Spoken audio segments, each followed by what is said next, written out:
दिलीप और आज मैं एक बार आपके अपने चैनल बेस्ट एग्जाम पर फिर से प्रस्तुत हुआ हूं एक और नए टॉपिक के साथ। और आज हम लोगों का टॉपिक है क्लास 12 का sonnet number 18 the Shakespearean sonnet. As usual हम लोग जानते हैं कि सोनेट्स को पढ़ना और उसे समझना उतना ही डिफिकल्ट होता है जितना कि एक चींटी को पहाड़ चढ़ना।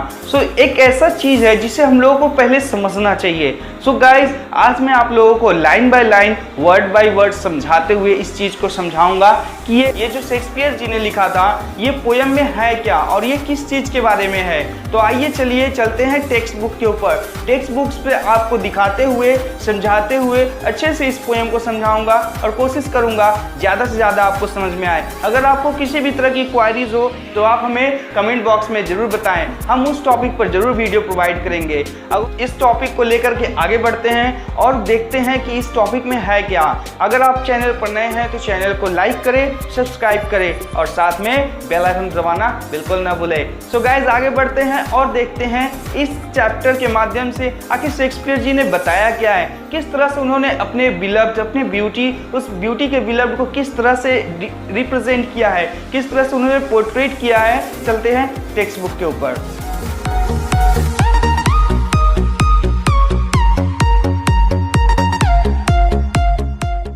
जी हाँ दोस्तों, आप लोगों ने थंबनेल पर बिल्कुल सही देखा। आज हम लोग डिस्कशन करने वाले हैं sonnet number 18 of Shakespeare. Shakespeare का जो ये सोनेट है, सोनेट नंबर 18, ये बहुत ही अच्छा है। देखिए दोस्तों, शेक्सपियर के बारे में कहना तो बहुत मुश्किल होगा क्योंकि उनका नाम तो सुनहरे अक्षरों में लिखा जाता है इंग्लिश लिटरेचर में।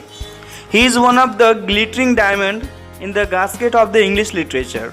वो एक ऐसे चमकते सितारे हैं इंग्लिश लिटरेचर के जो आज भी चमकते ही रहेंगे। जैसा माना जाता है कि इनका जन्म अप्रैल 23, 1564 को हुआ था और इनकी मृत्यु ठीक इनके जन्मदिन के दिन 23 अप्रैल 1616 में हुई थी। तो दोस्तों, इनके बचपन के हिस्ट्री के बारे में, इनके फैमिली बैकग्राउंड के बारे में उतनी जानकारी प्राप्त नहीं हुई है। जितनी भी जानकारी प्राप्त हुई है उसके हिसाब से ये बहुत बड़े लेखक थे और न ही ऐसा माना जाता है कि इनके जो फैमिली था वो एक फार्मर था, यानी किसान फैमिली से बिलोंग करते थे। इनका जीवन बहुत ही गरीबी में बीता है, पर इनके अंदर वो टैलेंट था कि वो सबसे सामने आ गए और इस तरह से वो आज भी जाने जाते हैं। तो चलिए बढ़ते हैं आगे इस पोएम की तरफ और देखते हैं इसमें है क्या। शेक्सपियर ने कुल मिलाकर 154 सोनेट लिखे हैं, जिसमें से अभी हम लोग सोनेट नंबर 18 को डिस्कशन कर रहे हैं। और सोनेट नंबर 18 में इन्होंने बताया है कि किस तरह से अपने बिलव्ड की ब्यूटी को और उसकी सुंदरता को इमॉर्टल कर दिया है, मतलब आजीवन, अमरशील।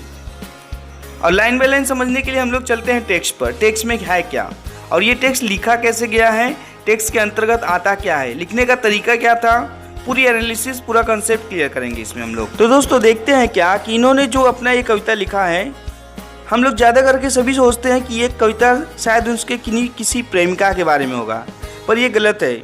उन्होंने ये जो कविता लिखा है ये कविता उनके एक मेल फ्रेंड के लिए है और उनके फ्रेंड का नाम है earl of Southampton, who was a handsome young man. वो बहुत ही हैंडसम यंग मैन था जिसके सुंदरता को उन्होंने देख करके ये कविता लिखा और चाहते हैं कि ये उनकी जो ये सुंदरता है उसके फ्रेंड की वो हमेशा बनी रहे, इसलिए उन्होंने एक कविता लिखा।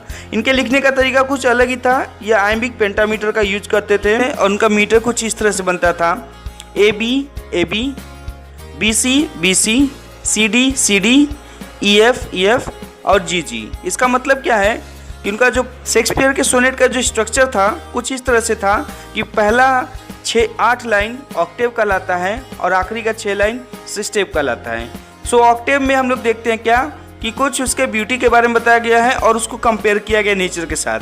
और सेकेंड 6 लाइन में हम लोग देखते हैं क्या कि उसको किस तरह से बचाया जा रहा है। लास्ट के जो 2 कपलेट होते हैं वो होता है कंक्लूजन। कंक्लूजन में आता क्या है उसी के बारे में बताया गया है।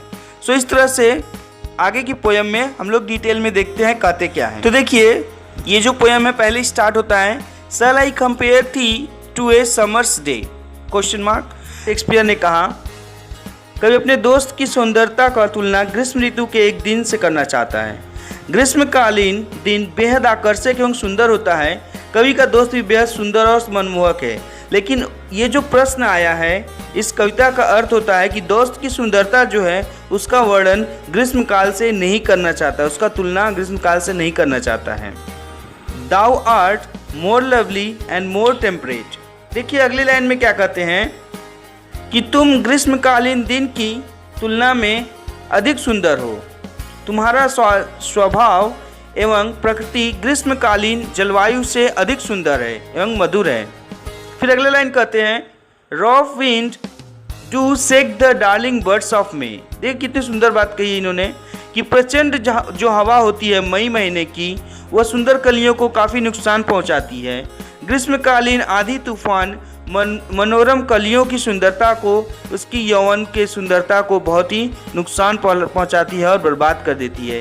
प्यारी प्यारी सुंदर कलियां जो बसंत ऋतु में खिलती है, वही ग्रीष्म ऋतु की प्रचंड गर्मी से पूरी तरह से बर्बाद हो जाती हैं।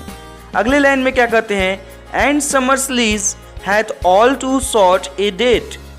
फिर क्या कहते हैं, देखिए ग्रीष्मकाल की अवधि काफ़ी छोटी होती है, अतः ग्रीष्मकालीन सौंदर्य थोड़े समय के लिए होता है। समय सौंदर्य को बहुत ही जल्द खत्म कर देता है।